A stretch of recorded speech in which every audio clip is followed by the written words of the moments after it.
नहीं, बड़ी बात यह है कि शोएब सिद्दीकी जैसे लोग जो हमारे साथ हैं मुस्लिम स्कॉलर, इनके तमाम भाई बंधु जब इस काम में लगते हैं, गजवाए हिंद वाले काम में, कन्वर्जन कराने वाले काम में, तो तमाम लाभ भी बताए जाते हैं किस प्रकार से लाभ मिलेगा। मैं क्या कह रहा हूँ, मैं उन्हीं से आ रहा हूँ, मैं उन्हीं पे आ रहा था, मैं शोएब सिद्दीकी पे आ रहा था। संदन जी और कुछ चीज़ें आपसे समझूंगा, शोएब सिद्दीकी जी से समझना बड़ा ज़रूरी है।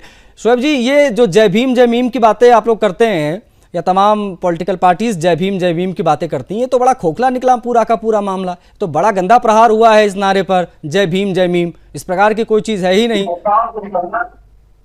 देखिए आशीष भाई, देख लेंगे आपकी पारसाई भी मैकदे में शाम होने दीजिए। हाँ। एक शराबी दिन भर कहता है मैं बहुत अच्छा आदमी, लेकिन शाम को शराब का अड्डे मिलता है। हाँ। मैं आपकी हर बात को मान रहा हूँ। देखिए होता क्या सर है, ये मुल्क संविधान से चलता है। जब बॉम्बे हाईकोर्ट ने एक ऑर्डर दे दिया, उसको मैं फॉलो करना, इसमें कोई दो राय नहीं है। लेकिन सर एक चीज आशीष भाई होती है कि जब आप मेरे पास से चले गए, वापस किसी वजह से चले गए, चाहे नाराज हो गए मोहब्बत से, लेकिन जब आप वापस आएंगे तो मैं वो सहूलियत आपको नहीं दूंगा। अभी हमारे सुप्रीम कोर्ट के एडवोकेट ने बिल्कुल सही बात कही। यहाँ पर आप जय भीम वाली बात कह रहे हैं, देखिए इसमें दो बातें निकल के सामने आती हैं। अगर हम कोई काम इंटेंशन वाला आशीष भाई बात होती है, अगर मैंने कोई धर्म बदला, परिवर्तन किया, तो उसमें अगर इंटेंशन ये कि मैं लालच से अगर मुसलमान बन रहा हूं या मैं हिंदू बन रहा हूं, तो मैं समझता हूं तो कतई इसको लाभ नहीं मिलना चाहिए। मैं खुद इस बात को मानता हूं, अगर लालच से मिला। अगर आप किसी से प्रभावित हुए तो कैसे हो, इसको आप लोग करिए। यहाँ लाभ तो किसी कारण भी नहीं मिलना चाहिए शोएब जी, किसी कारण भी लाभ कैसे मिल सकता है? आप बाय बर्थ नहीं हो ना, आप मुसलमान या बाय बर्थ आप नहीं हो अगर आप कन्वर्ट हो रहे हो तो। मैं भाई आशीष भाई बात कह रहा हूं कि इसमें देखना यह है कि आप किस लालच से गए, और फिर उसके बाद जब वो बन गए तो आप दूसरी हाईकोर्ट में डाल रहे कि ऐसा नहीं वैसा।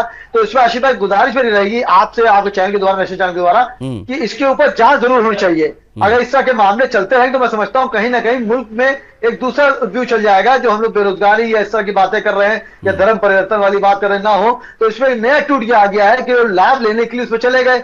अब जब ये मुसलमान बन गए, जाहिर सी बात सर, बिल्कुल आशीष भाई हकीकत है कि SC ST का जो आपको लाभ मिलता नहीं मिलेगा। आप बन के मुसलमान का मतलब सिर्फ मुसलमान आपको कुछ नहीं मिलेगा, जो मिलता संख्या वो मिलेगा। लेकिन फिर जब आप वापसी करेंगे तो जाहिर है वो आपको सनातन कबूल करे ना करे, उसके ऊपर है, ये आप भी जानते हैं, मैं भी जानता हूं। इसके पीछे आशीष भाई मेन बात ये आती है कि किनके हाथ हैं जो इस तरह की चीज लालच दे रहे हैं। चाहे कोई धर्म को, मैंने हमेशा हिंदू मुस्लिम वाली कभी बात नहीं करी। कोई भी धर्म परिवर्तन करने जब कर रहा है वो, तो जाहिर है उसके परिवार वाले नाराज हैं, उनके माँ बाप नाराज हो, कोई भी हो कि मेरा बच्चा इतना बड़ा हो गया मुसलमान बन रहा है या मेरा बच्चा हिंदू बन रहा है। तो इसके पीछे आशीष भाई मैं चाहता हूं आपके चैनल से गुजारिश रहेगी, चूंकि आप इस चीज को बहुत उठाते हैं, कि इसके पीछे किनके हाथ हैं, उनका इलाज करना बहुत जरूरी है। क्योंकि देखिए कोई भी, चाहे मुसलमान चाहे हिंदू हो, अगर जवान बन के दूसरे मजहब में जाता है तो कहीं ना कहीं उस मजहब को, उनके खानदान को, माता पिता को ठेस पहुंचती है। इधर बराबर डिबेट इसी पे हो रही है। उसी दिन एक डिबेट हुई थी सर कि वो लड़का जब बन गया तो उसके बाप कितना रो रहे थे, भी आप ही मैंने परसों डिबेट दिया। तो सर इस पे मेरी गुजारिश रहेगी आपके चैनल द्वारा, इस पे जांच की जाए कि आखिर इनके पीछे किनके हाथ हैं।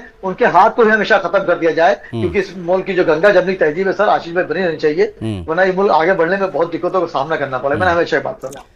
ठीक है, ओके। नहीं, ये भी बहुत महत्वपूर्ण है। नहीं, अब शामली वाला मामला